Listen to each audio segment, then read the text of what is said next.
Hey there, I'm Ton Vin, and this is Seattle Eats, a food podcast from the Seattle Times and KUOW. Our region's food scene is constantly evolving. Hot new restaurants open, pop-ups flourish, and sometimes fan favorites close their doors. Today, we're discussing the biggest moves that happened in the last month or so. Seattle lost 3 iconic restaurants, who all closed down for different reasons. But fear not, I'll also preview 2 of the hottest openings so far this year, and tell you what to order if you give them a try. Ready? Let's get to it!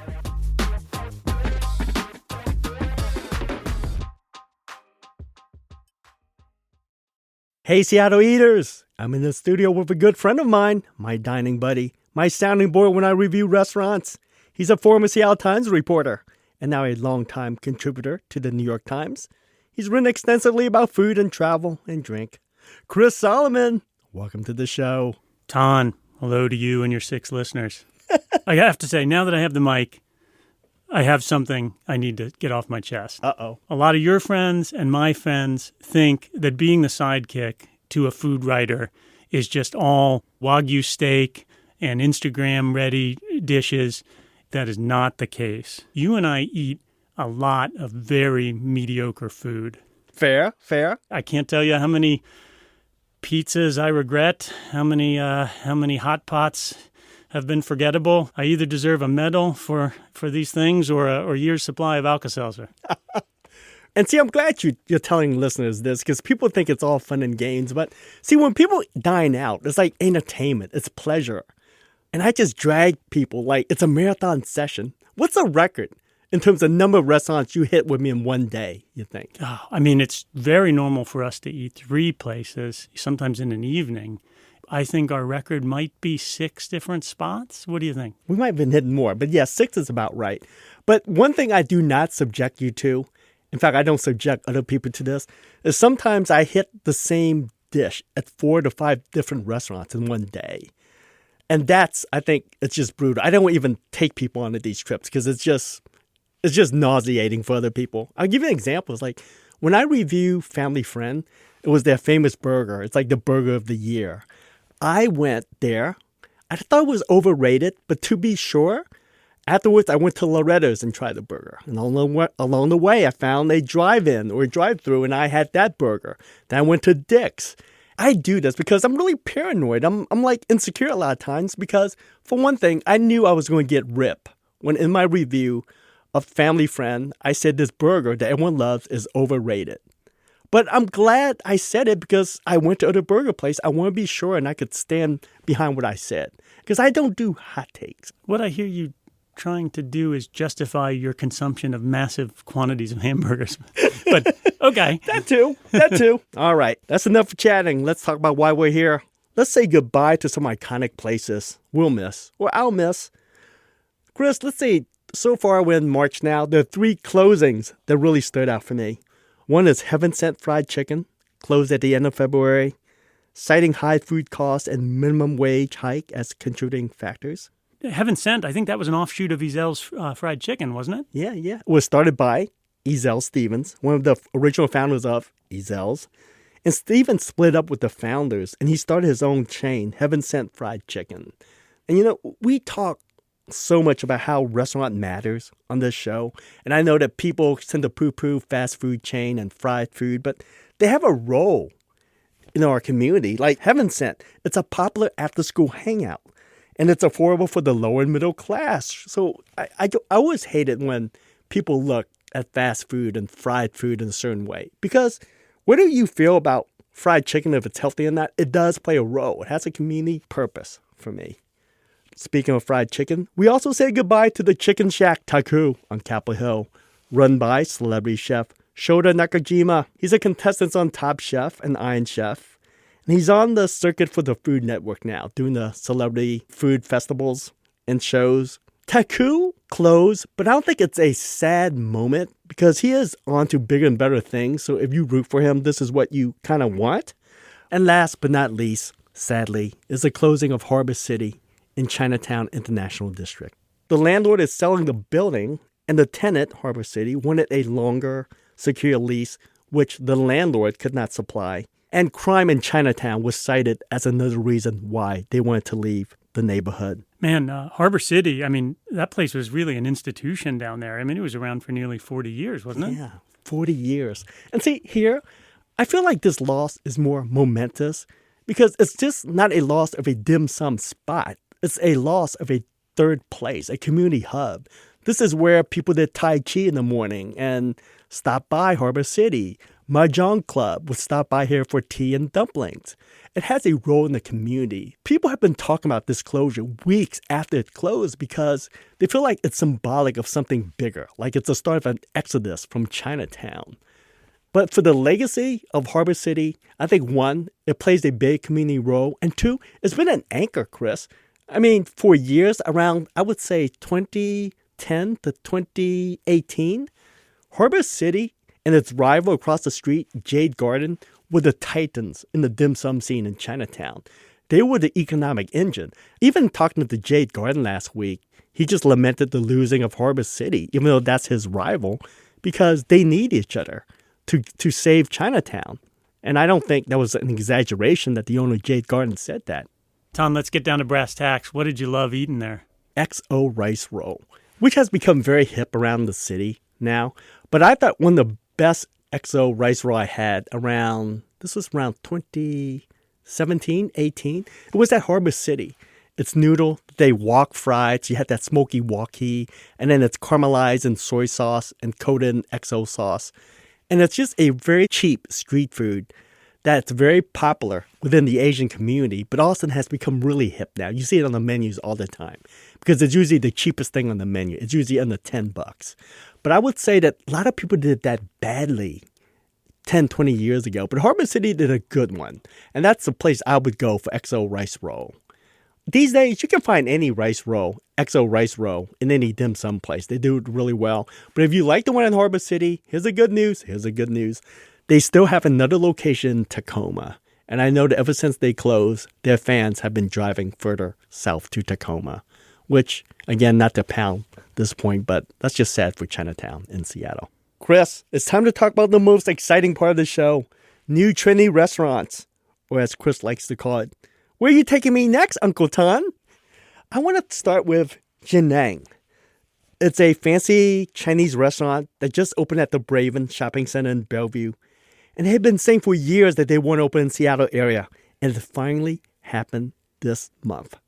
Chris, you haven't been. So if I could just tell you a little bit about it. It started in Queens, New York City in 2018. And they have like 9 locations on the East Coast. And they're out for like world domination because they're convinced that they have the best Chinese restaurant in the country. And they've staked their claims on Bellevue. And this is the largest restaurant that they have up to date. It's 8,000 square feet. It's an outdoor dining area. It's a bar with like a lot of Chinese ingredients. They're trying to incorporate in the craft cocktails. How I would describe this place, Chris, is it's different from a lot of the first generation Chinatown haunts that we hit. Because for those, they usually focus on one region, sure. Cantonese cafe and so forth.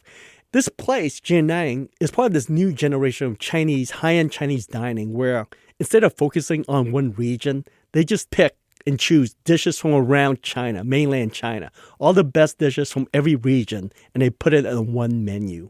And you see a lot of restaurants do this now. And you're going to see a lot more restaurants in Bellevue, Chinese restaurants, do this now. But they are the most talked about restaurant right now, I would say, in Bellevue, and even the east side. Ton. I mean, I was going to say, I can't wait to try it. Tell me some of the variety of dishes. What would be good to try there? Well, a lot of the dishes, I would say, just to warn listeners, is this is a high-end Chinese restaurant. You're going to pay a little more, just like you would any other high-end restaurant, French or Japanese. Most of their entrees, cumin lamb, braised pork belly, around $30. But the 2 signature dish that they do are the Peking duck and the soup dumplings. And it should bode well for them because I would say easily, Chris, the 2 most popular dish in downtown Bellevue, I would say is the soup dumpling at Din Tai Fung and the roast duck at Barron's. And so for these guys to come into town and say, hey, this is our specialty. We do Peking duck better than anyone, which is pretty bold. And they'll say, hey, we specialize in soup dumpling, and we're going to rock this region. So they pretty much stake their claim that this is what we do best, and we're going to show Seattle and Bellevue how it's done. So it'll be interesting. Man, the caliber of the places opening over there is really impressive. Yeah. Bellevue is like the new Richmond, BC, like the hub for like great Chinese food. Oh, you're going to love this next one, Chris. You're going to love this next one. Triumph Valley, which I reviewed 3 years ago and which you have been to. I've been there many times with you. It was a highlight of our relationship. They have expanded to the north end, to Shoreline. This is their second location. And I should backtrack here. Triumph Valley is one of the best dim sum you can get in Western Washington. I would say it's easily the most popular brunch place. You're looking at a 2-hour wait on weekends in Renton. So the fact that they've expanded and opened a place in the north end means that all their fans from Everett and north of Everett won't have to drive to Renton anymore for this dim sum. There was a lot of highlights in our visits there. What was your favorite? Oh, you gotta go with the shrimp rice roll. I even remember it's number 31 on the menu. It's etched into your memory? Yes. It's like a log of prawns, and it's like bound in a tempura-like shell, so it's crispy, and it's wrapped again in like this mochi, chewy, fresh rice roll. And you have to eat it within 2 to 5 minutes. In fact, it says on the menu, you cannot order this to go. They just forbid you. This is where they get all soup Nazi. This is our masterpiece. Do not mess this up. We plop it down. We expect you to eat it pronto.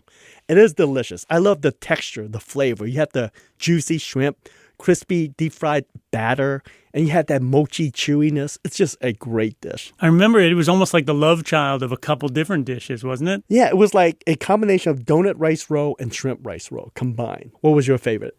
I still dream about that deep fried salted egg yolk mochi. I mean, that was probably the best dim sum dessert I've ever had south of Richmond, BC. Wow. I mean, remember when they arrived, those purple orbs of ube yam mochi, and they were kind of covered in flecks of sort of golden bean curd, almost like a crunchy skin. I remember when they came the first time, I thought they would serve like dinosaur eggs. They were so odd looking and they're kind of this brilliant purple. And then when you crack them open and it doesn't get any less weird, like you open them up and out oozes like this like molten sunrise colored custard that's made of like butter, evaporated milk, and egg yolk. This is probably a good time to mention that I'm lactose intolerant. And so I just popped another pill and just devoured all of them. I mean, they're unreal. I mean, God, Ton, let's go right now. Oh. It's lunchtime. There you go. I'm all in. I'm on. Well, listeners, that's it. We're done. We're hungry.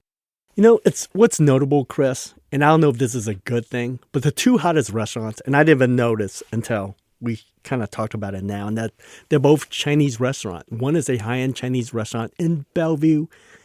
The other one is an expansion of an existing restaurant in Renton, and they expanded in Shoreline. And this is new because none of them are in Seattle, Chinatown. And this is why people in Seattle, especially in the Asian community, are so worried because they're worried this is the death of Chinatown, the exodus of Chinatown, that we're losing a part of this community. I hope this is not the trend. I'm not savvy enough to have an opinion on that, other than I also know demographics and populations change and people live in different places now too, and they might be just going out to where the people live. But my limited understanding in places like Vancouver and BC and places like New York City is Chinatowns in the last several decades really took it in the shorts and have started to revive, but they're not the same places that they were, those hubs of Chinese vibrancy. They're becoming different places. Yeah. Chris, you mentioned like Vancouver, Chinatown. I remember 10 years ago, it had just so much vibrancy and energy. All these fruit stands along the sidewalk. It had so much energy, so much traffic, foot traffic. And we went there. That's right, because we went for a story I did on dim sum in Vancouver and Richmond. And it had a different feel, isn't it? It was much cleaner, more gentrified. Not all the restaurants were Asian. There were also like Italian. It's sort of like in New York City where the Little Italy and Chinatown sort of merged, sort of. Yeah. And we're seeing that in Vancouver now.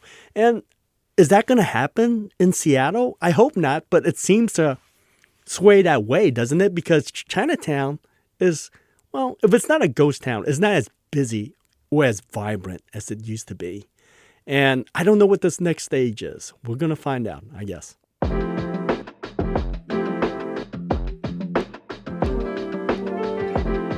All right, we'll leave it there. Chris, thanks for joining me. Thanks, buddy. That's it for today. We have a list of all the restaurants we talked about in the description of this episode. Thanks for listening to Seattle Eats. The show is a production of Seattle Times and KUOW, part of the NPR network. You can support Seattle Eats by investing in the local newsroom and the specialized beats that make this sort of storytelling possible.